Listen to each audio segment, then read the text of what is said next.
उपमुख्यमंत्री झाल्यानंतर दादा 6 महिन्यानंतर आपल्या या परिसरामध्ये जुन्नर तालुक्यामध्ये येत आहेत। याचा आनंद माझ्यासह जुन्नर तालुक्यातल्या सर्वसामान्य जनतेमध्ये खूप मोठ्या प्रमाणामध्ये आहे। कारण मी तालुक्यामध्ये फिरत असताना ज्या पद्धतीने कामं आपल्या तालुक्यामध्ये होत आहे त्याचं नाव दादांचं प्रत्येक गावोगावी काढल्याशिवाय राहत नाही। दादा फक्त आलेच नाही तर दादा विकास कामं आपल्या तालुक्याला दिली आणि त्याच्यानंतर दादांचं आज इथं आगमन होतंय म्हणून आपल्या सगळ्यांच्या मनामध्ये आनंद आहे।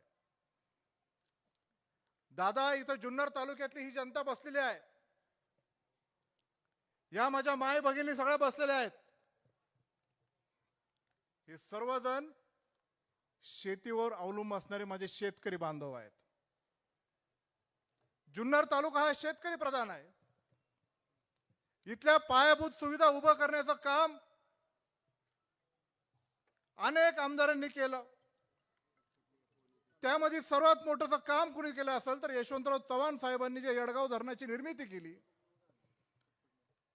त्यानंतर शरदचंद्रजी पवार साहेब असतील, वल्लभशेठ बेनके साहेबांनी त्यांच्या 20 वर्षाची आमदारकी जेव्हा या तालुक्यामध्ये नेतृत्व केलं, साहेबांनी तर मदत केलीच, पण तदनंतर वळसे पाटील साहेब आणि बेनके साहेबांनी 2004 ते जवळपास 14 सालापर्यंत आदरणीय दादांच्या माध्यमातून खूप मोठ्या प्रमाणामध्ये काम आपल्या जुन्नर तालुक्यामध्ये निर्माण करण्याचं काम केलं।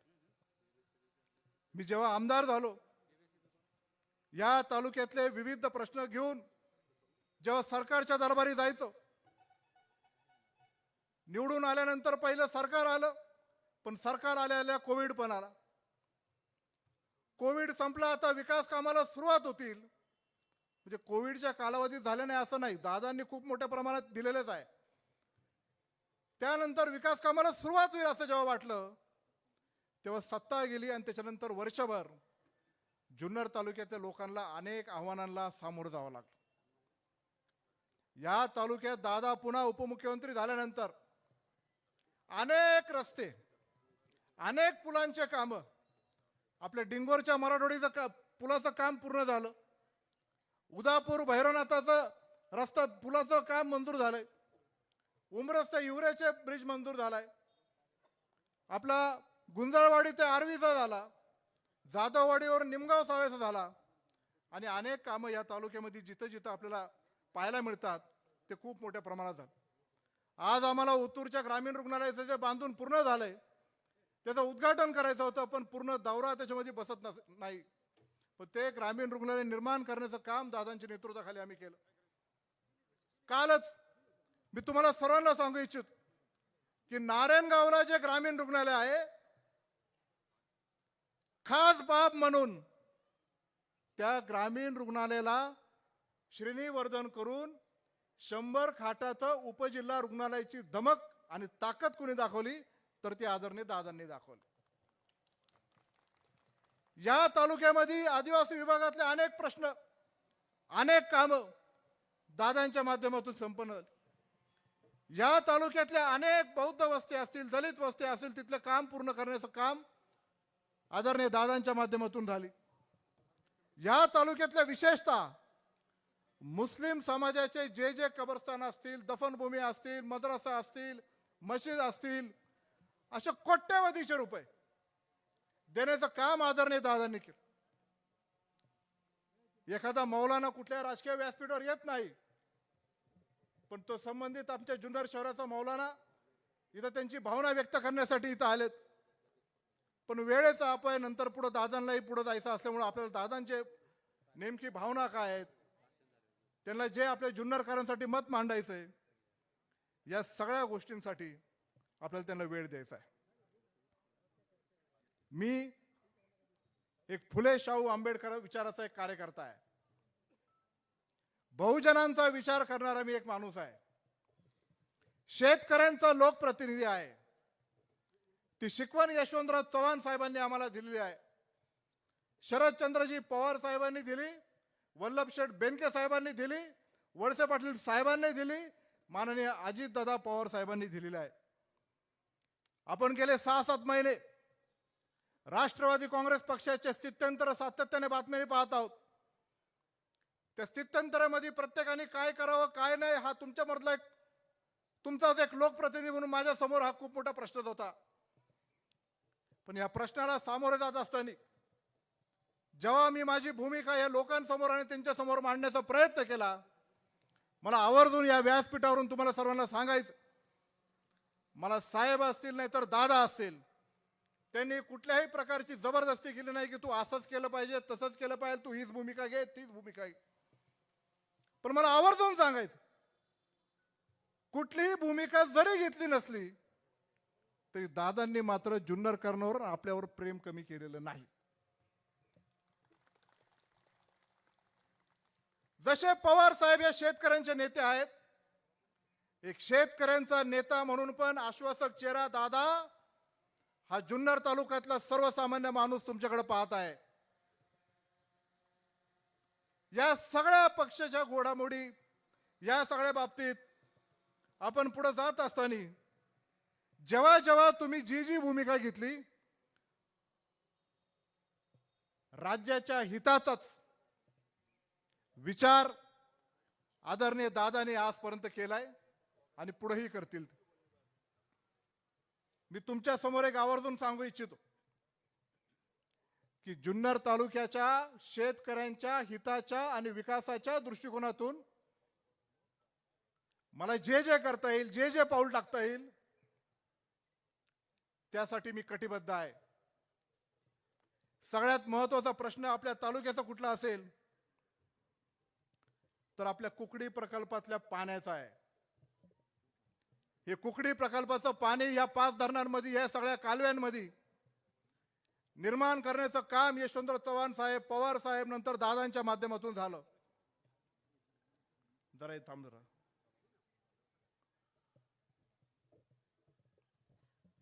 मी आमदार झाल्यापासून जुन्नर आंबेगावच्या प्रत्येक शेतकऱ्याला कुठल्याच बाबतीत पाणी कमी पडून दिलेलं नाही. याचे साक्षीदार आपण सर्वजण आहात. मला अजूनही तो एकदा क्षण आठवतोय की रात्री 11 वाजता माझ्या हातात आमच्या एक्झिक्युटिव्ह इंजिनियरने एक ऑर्डर दिली. पहिल्या वर्षी जेव्हा मी आमदार झालो तेव्हा, की तेव्हाच्या जलसंपदा मंत्र्यांनी अशी ऑर्डर काढलेली आहे की उद्या KLBचं पाणी सोडायचं. बरं, पाणी 7 तालुक्यांना द्यायचं ते देणारच आहे ना, पण किती प्रमाणात सोडायचं, कधी सोडायचं याला मर्यादा आहेत. जेव्हा रात्री 11 वाजता ऑर्डर झाली, अधिकारी म्हटले आम्ही काही करू शकत नाही, मंत्री महोदयांची ऑर्डर आहे. मंत्री आपलेच, सांगायचं कोणाला? रात्री 11 वाजता दादांना फोन केला आणि त्याच्यानंतर 12 वाजता पुन्हा ऑर्डर निघाली की ती पहिली ऑर्डर केली ती रद्द करण्यात यावी. ही ताकद आणि ज्या गोष्टी आपण सांगू त्या सांभाळण्याचं काम आदरणीय दादांच्या माध्यमातून इथं झालेलं आहे. दादा हा प्रश्न सोडवणारा माणूस आहे, कामाचा माणूस आहे. शेतकऱ्यांचा लोकप्रतिनिधी म्हणून मला दादांना विनंती करायची आहे. महाराष्ट्रात आणि राज्यात अनेक आघाड्या युत्या होतात, आपण ते पाहिलेलं आहे.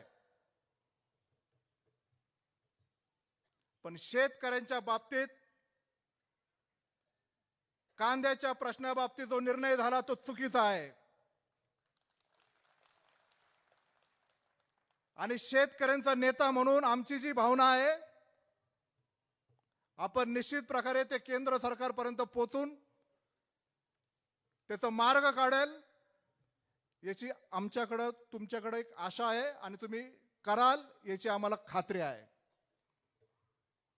त्याचं कारण आज सांगतो मी जेव्हा परवा मुंबईला गेलो, द्राक्षाचा प्रश्न निर्माण झाला. दादा त्यांच्या भाषणात सांगतील त्यांनी काय तो मार्ग काढला. शेतकऱ्यांच्या बाबतीत, सिंचनाच्या बाबतीत मी जेव्हा चिलेवाडीचा पाईपलाईन घेऊन गेलो, 2009 सालापासून वल्लभशेठ बेनके साहेबांनी काम चालू केलं तेव्हा आपण जलसंपदा मंत्री होता. सुप्रमा निघत नव्हती, सत्ता गेली. आता होतं का नाही आम्हाला समोर प्रश्न होता, पण दादांनी त्यांच्या पद्धतीने काढलीच, पैसे दिलेच, टेंडर झालं, त्याचं भूमिपूजन आज आपण इथे केलेलं आहे. जेव्हा मी विधान भवनात प्रश्न मांडला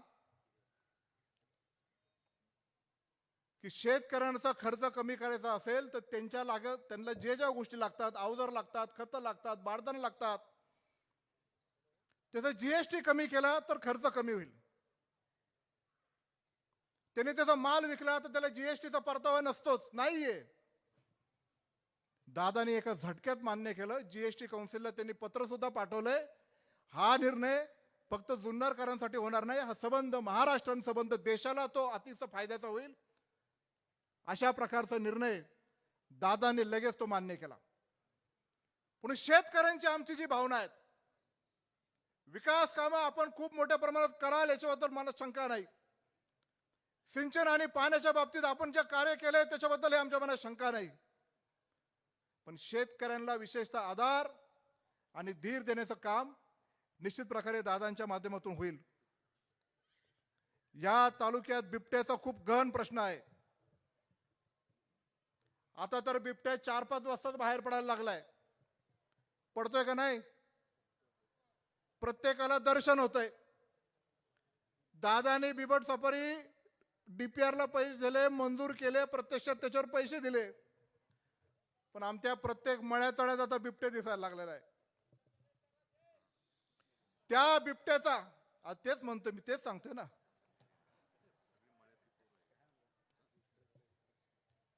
बिबट्याला आता भक्षक मिळत नाही, ते माणसांवर अटॅक करायला लागलेत. त्या बिबट्याचा जर बंदोबस्त केला नाही तर पुढे आपली संख्या कमी आणि बिबट्याचाच मेळावा भरावा लागेल इथं.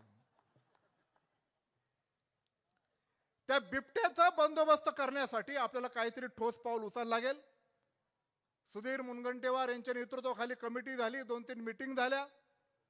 फॉरेस्टच्या अनेक अधिकाऱ्यांनी त्याच्यामध्ये सूचना सुद्धा दिल्या आणि त्या सूचना दिल्यानंतर त्याचं जर पालन लवकर झालं तर त्याच्यात काहीतरी रिलीफ मिळेल, अन्यथा मिळणार नाही.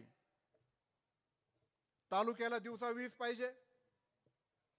3 दिवस दिवसा, 4 दिवस रात्री. दिवसा आली तर खंड पडतो, रात्री झाली तर जायचं कसं शेतात? बिबट्याचा प्रश्न, अनेक अडचणीला सामोरं जावं लागतं.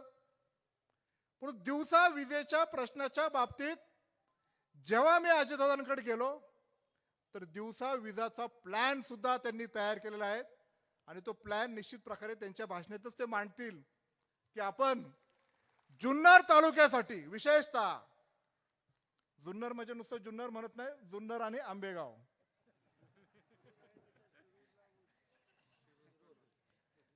शिरूर पण येत्या काही दिवसात तो दिवस होईल. नुसतं असं बोलून होणार नाही, देऊन पण होणार नाही, पण त्याला काय आराखडा तयार करायचा, कशा पद्धतीने पुढे जायचंय हे ते होणार नाही. गेले 1.5 महिना आमच्या अंगणवाडी ताई संपावर आहेत. ते मला भाऊ मानतात ना. त्यांचे बरेचसे प्रश्न आहेत. सगळंच करा आम्ही असं म्हणणार नाही, पण काहीतरी गोड झालंच पाहिजे. आणि ते गोड होण्याचं काम दादांनी जर ठरवलं आणि पुढचं पाऊल जर टाकलं तर निश्चित प्रकारे ते पुढे मार्ग निघाल्याशिवाय राहणार नाही. जेव्हा राजकारणात पुढे जात असताना, एखादी भूमिका, एखादी दिशा घेत असताना, आपल्याला पुढे जात असताना, हा माझ्यासाठी राजकीय वाद महत्वाचा नाहीये, पण तालुक्याच्या हितासाठी पुढे जात असताना मी माझ्या मनाशी संवाद गेले 6-7 महिने चालत आहे, बोलत आहे. ओतूर आपल्या जगद्गुरु तुकाराम महाराजांची, गुरुजांची भूमी, जगद्गुरूंचे गुरु चैतन्य महाराजांची भूमी आहे. त्या तुकाराम महाराजांनी सांगितलेलं आहे मनासी संवाद आपुलाची वाद आपणाची. मनाशी एकदा बोललो तर त्याच्यातून निश्चित प्रकारे मार्ग निघेल. मी लोकप्रतिनिधी आहे, तुमचा सेवक आहे, तुमची सेवा करायची आहे आणि ती सेवा करण्याच्या दृष्टिकोनातून लोकप्रतिनिधींचा जे जे कर्म आहेत ते कर्मातून पुढे जाण्याशिवाय निश्चित प्रकारे आपल्याला गत्यंतर नाही असं मला माझ्या मनाला वाटतं. ज्ञानेश्वर महाराजांनी सांगितलेलं आहे, कर्मे इशू बजावा. म्हणजे आपल्या देवाची जी पूजा आहे ते आपल्या कामातून करा. सेवा हेच आमचा धर्म आहे. जनतेची पूजा करणे, त्यांची सेवा करणे हीच आमची पूजा आहे. आणि जिथे चांगल्या प्रकारे सेवा होईल, जनतेचा मार्ग निघेल, ज्ञानेश्वर माऊलींच्या उक्तीप्रमाणे ते ठिकाण अजितदादांशिवाय दुसरं नाही. सत्यशोधकांची भूमी आहे. महात्मा ज्योतिबा फुले आणि सावित्रीबाई फुलेने जे 5 शाळा चालू केल्या, त्याची 4थी शाळा आपल्या ओतूरमध्ये आहे. फुले शाहू आंबेडकरांचा विचार घेऊन पुढे जाणारे आपण सर्वजण माणसं आहोत. बहुजन समाजाचा विचार करणारे आपण माणसं आहोत. आणि अजितदादांनी जेव्हा भूमिका घेतली, त्यांनी पक्षाचं थीम लाईन दिलेलं आहे, वसा विकासाचा, विचार बहुजनांचा. आणि त्या थीम लाईन नुसार दादांच्या नेतृत्वाखाली जुन्नर तालुक्याच्या राष्ट्रवादी काँग्रेस पक्षाचा इथून पुढचा प्रवास हा अत्यंत ताकदीने, समर्पकपणे आपल्याला भविष्यात हा करावाच लागणार आहे. दादांनी आपल्या तालुक्यासाठी जे जे केले ते निश्चित प्रकारे वाखाणण्याजोगं आहेत. पण याच्या आधीच्या नेत्यांनी सुद्धा केलेलं आहेत. पण आज मी एवढंच सांगेल, मी आमदार झाल्यापासून राजकीय दृष्ट्या मी बऱ्याच गोष्टी जवळून पाहिल्या. या आमच्या सगळ्यांच्या, सर्वसामान्य लोकांच्या डोक्याच्या आणि आवाक्याच्या बाहेर आहे. पर असं भुणभुणून जातं लोक. पण मी ज्या गोष्टी बारकाईने ज्या पाहिलेल्या आहेत, या छत्रपती शिवाजी महाराजांच्या भूमीत मी तुम्हाला सर्वांना सांगतो की अजितदादा पवार हा सच्चा माणूस आहे. प्रत्येक जुन्नरचा आमचा शेतकरी, प्रत्येक जुन्नरचा हा आमचा राष्ट्रवादी काँग्रेस पक्षाचा विचाराचा माणूस हा अजितदादा पवारांच्या मागे उभा राहिल्याशिवाय राहणार नाही. हा निर्णय जेव्हा आम्ही घेतो, हा वैयक्तिक निर्णय नसतो. हा निर्णय घेत असताना जनतेच्या हिताचं काय आहे त्या दृष्टिकोनातून आपल्याला पुढे जावं लागतं. आणि म्हणून भविष्यातही अनेक प्रश्नांना वाचा आणि मार्ग फोडण्यासाठी दादा हे आपल्या तालुक्याला, राज्याला, जिल्ह्याला हे लाभलेलं खंबीर नेतृत्व आहे. मला आपल्याला सर्वांना आवर्जून सांगायचं, हा इथं मेळावा जरी होत असेल तर मराठा समाजाच्या जे भावना आहेत या निश्चित प्रकारे सरकारने त्याचा विश्वास घेऊन, विचारात घेऊन मराठा समाजाच्या आरक्षणाचा पण तोडगा निर्णय हा लवकरात लवकर काढला पाहिजे. या मताचा एक मराठा समाजाचा सुपुत्र म्हणून माझी वैयक्तिकरित्या आहे. आणि म्हणून राज्याचे नेते इथं आहेत, काहीतरी आश्वासक ते आपल्याला सांगतील अशी अपेक्षा व्यक्त करतो.